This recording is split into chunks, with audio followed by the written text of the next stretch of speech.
আসসালামু আলাইকুম। বৈষম্য বিরোধী ছাত্র আন্দোলনের সমন্বয়কদের প্রতি একটি মেসেজ রয়েছে।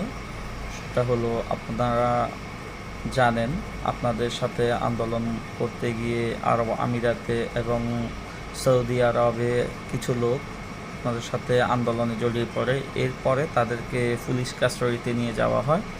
তো আপনাদের প্রতি আমার আকুল আবেদন হচ্ছে, আপনারা তাদেরকে যেভাবে হোক জেল থেকে মুক্ত করার জন্য প্রয়োজনীয় ব্যবস্থা গ্রহণ করবেন।